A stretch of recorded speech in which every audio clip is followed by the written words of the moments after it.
सीना छलनी कर रहे हैं। पीले पंजे के खाव उसके सीने में छेद कर रहे हैं, जिसने योगी के यूपी में महापाप किया है। नाम है जलालुद्दीन उर्फ छांगुर बाबा। सफेद दाढ़ी, सफेद टोपी, सफेद लिबास में दिख रहा है ये शख्स इंसान नहीं बल्कि शैतान है। ये धर्मांतरण का सरगना है, हिंदू बेटियों का महापापी है। आज इसके पाप की सजा मिल रही है। बाबा का बुलडोजर इंसाफ कर रहा है। तस्वीरें गवाही दे रही हैं कि योगी ने पापी का काला साम्राज्य कैसे मिट्टी में मिलाया। छांगुर बाबा और उनके साथ जलालुद्दीन और बाकी साथियों के द्वारा ये अवैध अतिक्रमण करके बनाया गया बिल्डिंग का सरकारी जमीन पर बनाया गया था, उसे पूरी विधिक प्रक्रिया का पालन करते हुए ध्वस्त किया जा रहा है। और यहाँ ध्वस्तीकरण की कार्रवाई के टीम यहाँ मौजूद है। पुलिस बल की भारी मात्रा में यहाँ तैनात किया गया है। पीएससी की एक कंपनी यहाँ पर है, विभिन्न थाने यहाँ पर मौजूद है और हम लोग ये कार्रवाई करा रहे हैं। जैसा कि सरकार की सर्वोच्च प्राथमिकता है कि जो भी अवैध अतिक्रमण करता है या बाकी प्रकृति के लोग जो सरकारी भूमियों पर कब्जा कर लेते हैं उनके विरुद्ध कार्रवाई की जाए। उसी के क्रम में आज कार्रवाई की जा रही है और अवैध कब्जे को हटाकर सरकारी भूमि को मुक्त कराया जा रहा है। छांगुर बाबा के करोड़ों की महलनुमा कोठी पर बुलडोजर चला दिया गया। छांगुर बाबा यहीं पर नवीन और नीतू रोहरा के साथ रहता था। कोठी नीतू के नाम है। यहीं से छांगुर बाबा धर्मांतरण का नेटवर्क चलाता था। नवीन उर्फ जमालुद्दीन और उसकी पत्नी नीतू उर्फ नसरीन की मुलाकात मुंबई में छांगुर बाबा से हुई थी। दोनों बाबा से प्रभावित होकर उतरौला चले आए और यहीं जमीन खरीद कर अस्पताल बनाने लगे। इसी को छांगुर ने अपना ठिकाना भी बना लिया। बलरामपुर में छांगुर बाबा के अवैध धर्मांतरण के काले कारनामे का उजागर होने के बाद पुलिस प्रशासन भी हरकत में आ गया। जांच पड़ताल के दौरान पता चला कि छांगुर बाबा ने कोतवाली उतरौला क्षेत्र के मधुपुर गांव में जो आलीशान कोठी बनवा रखी है वह अवैध है। यह कोठी सरकारी जमीन पर बनाई गई है। इसको लेकर नोटिस जारी किया गया था, बेदखली का आदेश भी दिया गया, जिसके बाद अब कोठी पर बुलडोजर एक्शन हुआ। मुख्यमंत्री योगी आदित्यनाथ ने एक्स पर पोस्ट कर लिखा, हमारी सरकार बहन बेटियों की गरिमा और सुरक्षा के प्रति पूर्णतः प्रतिबद्ध है। प्रारंभिक जांच में सामने आया है कि आरोपी जलालुद्दीन की गतिविधियां समाज विरोधी ही नहीं बल्कि राष्ट्र विरोधी भी है। उत्तर प्रदेश सरकार कानून व्यवस्था को लेकर किसी भी प्रकार की ढिलाई नहीं बरतेगी। आरोपी और उसके गिरोह से जुड़े सभी अपराधियों की संपत्तियां जब्त की जाएंगी और उन पर सख्त कानूनी कार्रवाई की जाएगी। राज्य में शांति, सौहार्द और महिलाओं की सुरक्षा को भंग करने वालों के लिए कोई स्थान नहीं है। उन्हें कानून के अनुसार ऐसी सजा दी जाएगी जो समाज के लिए एक उदाहरण बने। जलालुद्दीन उर्फ छांगुर बाबा धर्म परिवर्तन कराकर अकूत संपत्ति उसने कमाई है और मुझे लगता है कि अभी तो ये शुरुआत है। गलत तरीके से संपत्ति कमाना और धर्म परिवर्तन, बेटियों बहनों के जीवन को बर्बाद करके जो उसने काम किया है, मैं समझता हूं कि राष्ट्रद्रोह जैसा गुनाह उसने किया है। तो इस तरह से संपत्ति अर्जित करना, बुलडोजर तो चलना ही है और बुलडोजर कार्रवाई सरकार कर रही है। अभी आप देखते जाइए, अभी तो 18 लोगों के नाम सामने आए हैं। कोई पूर्व मंत्री का भी नाम सामने आ रहा है, एक धर्म विशेष के मंत्री का, और भी पता नहीं कितने लोग शामिल इसमें होंगे।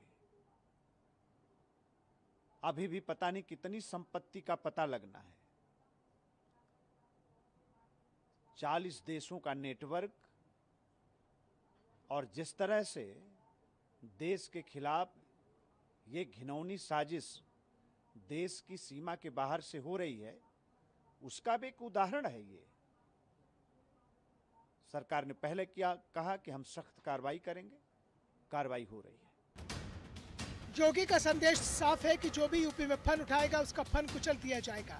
जिस छांगुर बाबा की कोठी पर पीला पंजा चला, उस पर जमालुद्दीन उर्फ छांगुर बाबा ने कई समुदाय की लड़कियों को निशाना बनाया और धर्मांतरण के लिए रेट लिस्ट भी बनाई। उत्तर प्रदेश एटीएस ने जलालुद्दीन उर्फ छांगुर बाबा और उसके सहयोगी नीतू उर्फ नसरीन को 4 दिन पहले गिरफ्तार किया है, जो लखनऊ के विकास नगर इलाके में स्थित एक होटल में छिप कर रह रहे थे। दोनों आरोपी बलरामपुर जिले के मधुपुर के रहने वाले हैं। जलालुद्दीन उर्फ छांगुर बाबा उर्फ पीर बाबा अब यूपी एटीएस की गिरफ्त में है।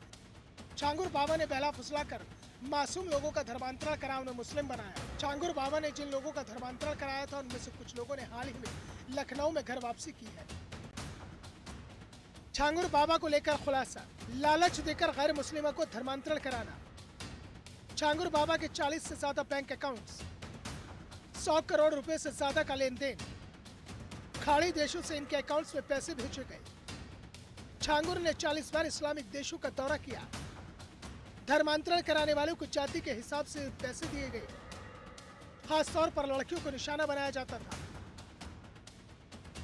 इस चौंकाने वाले खुलासे से पूरे राज्य में आक्रोश पैदा हो गया। यूपी राज्य महिला आयोग की अध्यक्ष बबीता चौहान ने इसे सुनियोजित साजिश करार देते हुए कहा कि हमारी बेटियां कोई प्रयोगशाला नहीं है जहां धर्मांतरण की जहरीली सोच का परीक्षण हो।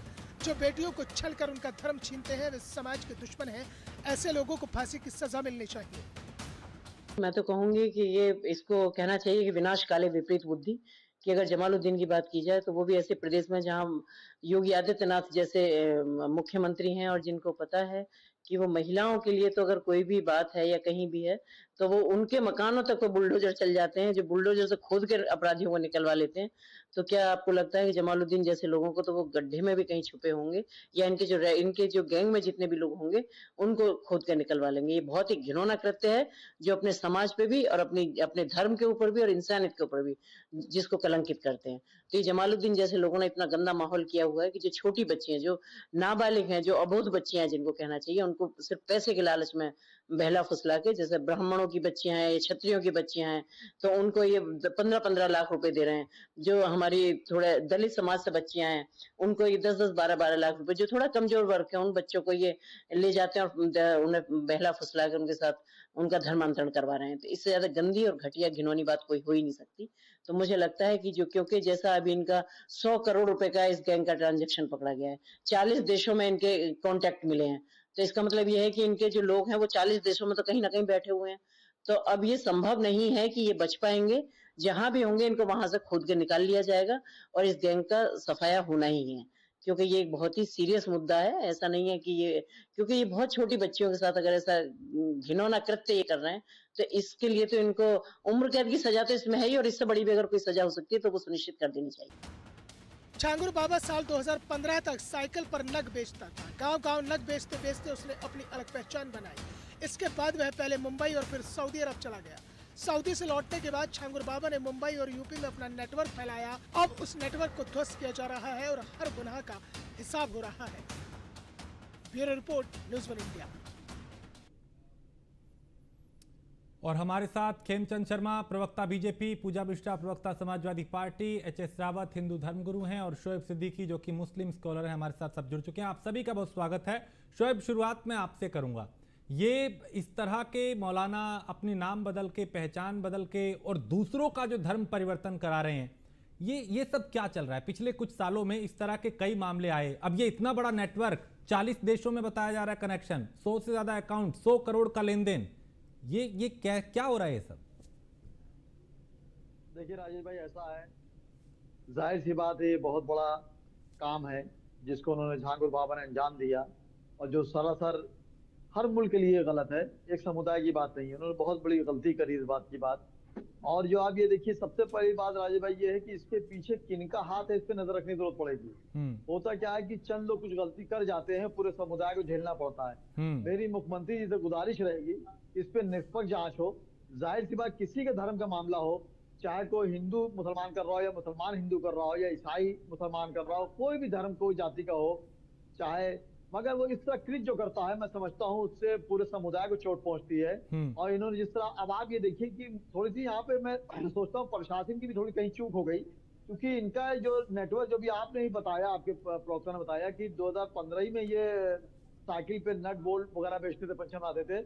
इतने ही 8-9 सालों में अरबपति कैसे हो गए? तो जाहिर सी बात है, ये जो 40 देशों की इन्होंने यात्रा कर ली, 100 करीब 1 अरब रुपए जो लेन देन बताया जा रहा है, हाँ। तो ये फौरी नहीं हो गया होगा। तो मैं समझता हूँ कहीं ना कहीं हमारी आपकी भी चूक रही कि ये इस तरह बनाते रहे और उस पर कोई कार्रवाई नहीं हुई। तो मैं समझता हूँ कि इस तरह कृत से मैं समझता हूँ कि एक मुसलमान नहीं, हर समुदाय को दिक्कतों की बात पड़ेगी। क्योंकि अगर आप किसी के धर्म को परिवर्तन करने की बात करते हैं, हाँ। तो इसमें आप जो है, जो माहौल है उसको गरमाने की कोशिश कर रहे हैं, इस तरह गलत काम कर रहे हैं। अब आप बॉम्बे गए थे, बॉम्बे में आपने इतना जादू फेंका, वहां से लोग यहाँ पर आए। अब आप देखिए उन लोगों ने वहां छोड़ने के बाद यहाँ पे चले आए। लेकिन बात यहाँ सिर्फ ये आती है कि अगर शोएब सिद्दीकी ने गलती करी है तो शोएब सिद्दीकी को ही दोष दिया जाए, किसी और को ना दिया जाए।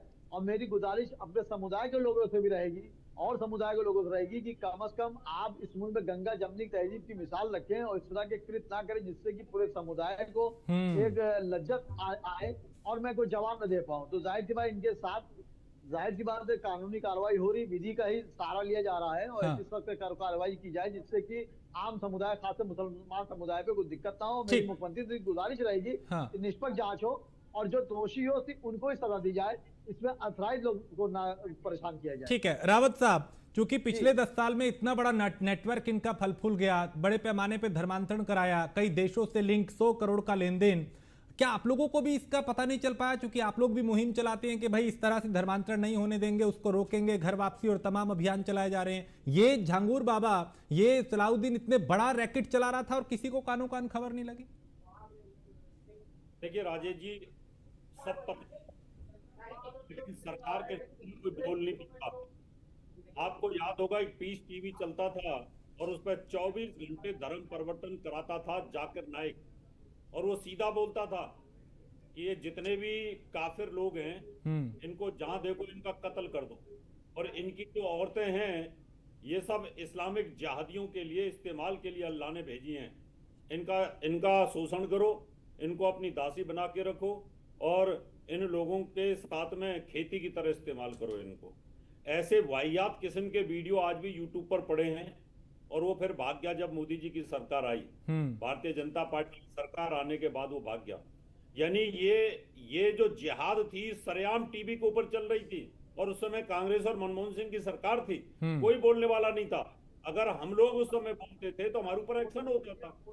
उस समय पर दिग्विजय सिंह जैसे नेता उनको सपोर्ट करते थे और वो ये बोलते थे कि कितना ये शानदार शांति का काम कर रहे हैं, सद्भाव का काम कर रहे हैं, गंगा जमुना उसका काम कर रहे हैं। उससे पहले की बात मैं करूं, ये जिहाद तो उसने सरेआम करी थी जाकिर नाइक के, और सबको पता था वो धर्म परिवर्तन उसने कराया लाखों लोगों का। उससे पहले जितनी भी फिल्म इंडस्ट्री के जो लोग थे, सलीम जावेद जैसी कंपनियां, उन लोगों ने जितनी भी फिल्में बनाई उन सबके अंदर हिंदू पुजारी को हवस का पुजारी बोला, किसी मौलाना को हवस का पुजारी नहीं बोला।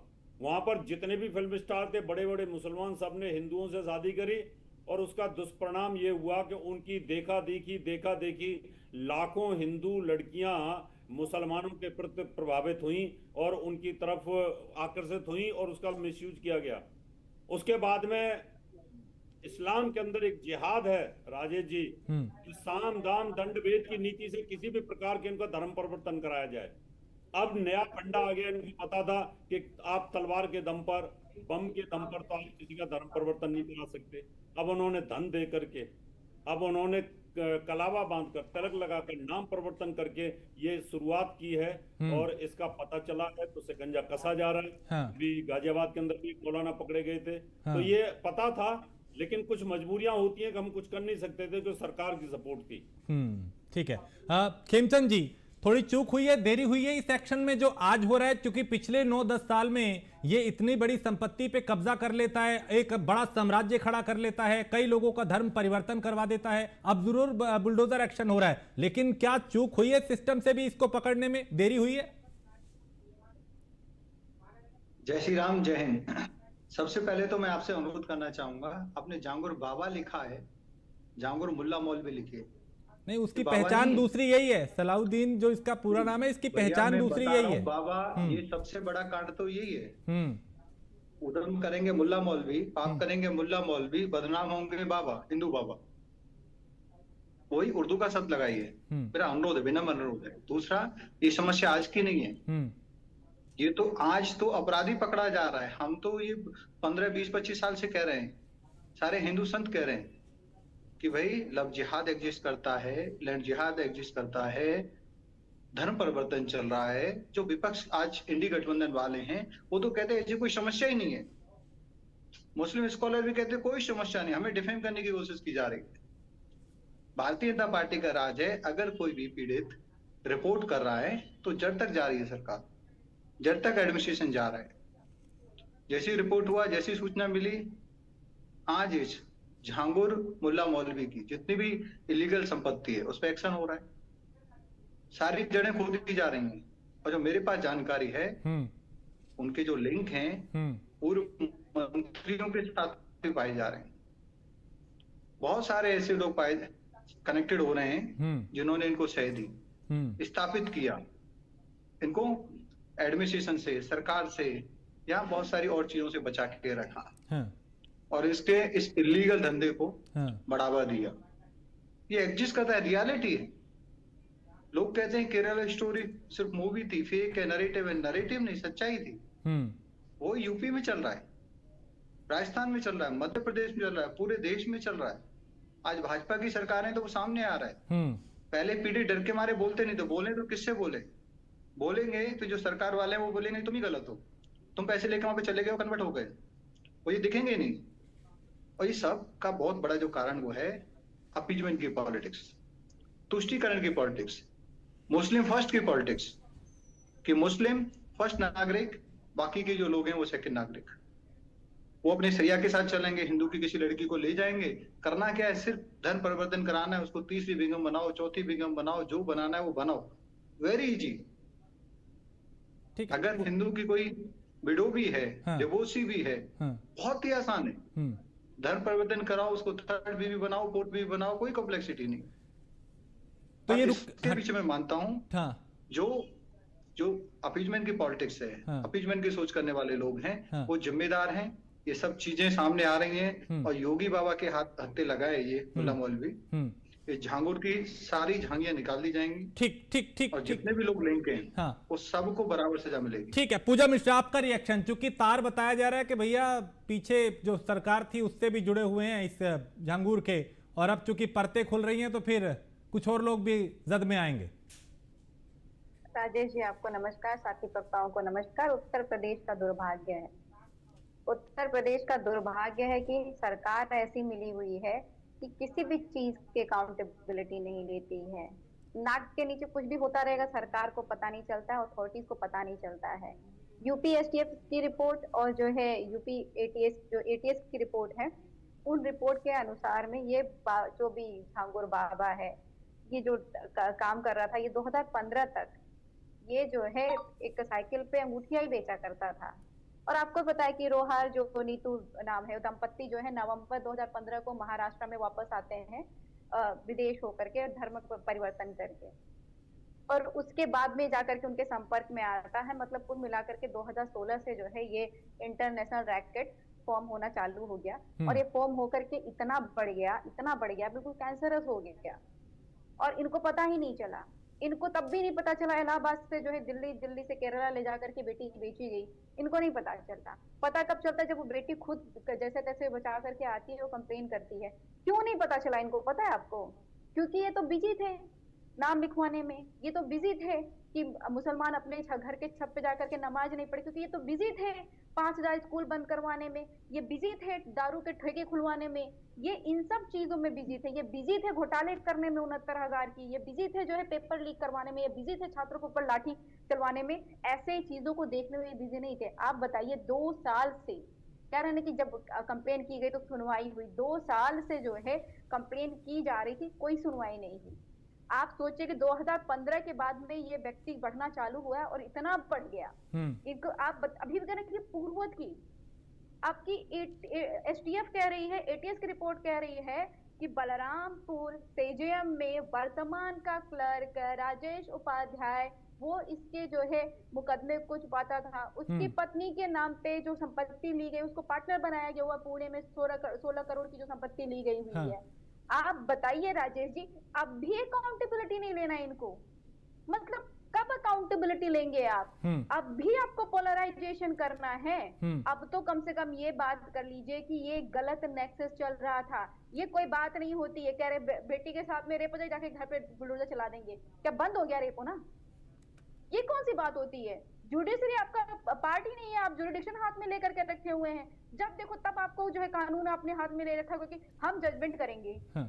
जज लोग सारे लोग रिजाइन कर दें, क्योंकि जजमेंट तो जो है माननीय मुख्यमंत्री उत्तर प्रदेश, माननीय प्रधानमंत्री भारत देश, ये लोग कर ही लेते हैं। ज्यूरिडिक्शन का तो कोई जरूरत ही नहीं है इनको पता। ठीक है, मैं जवाब लेता हूँ इस पे। ज्यूरिडिक्शन दोनों डिफरेंट चीज है।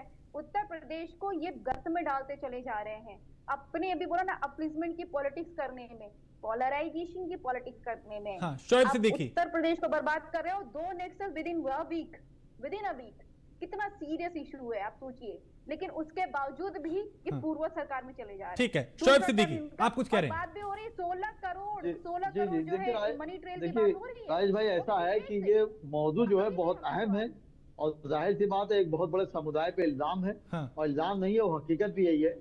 तो मैं ये चाहता हूं कि इस पे सियासी रोटी ना सेकी जाए। देखिए होता क्या, इक़्तिदार में आने के लिए हर पार्टी जो है कोई ना कोई मौजू ले लेती है और उसके बाद उसको भुनाने की कोशिश करती है इक़्तिदार में आने के लिए। और सबने पार्टी ने क्या मुसलमान यूज करनी थी।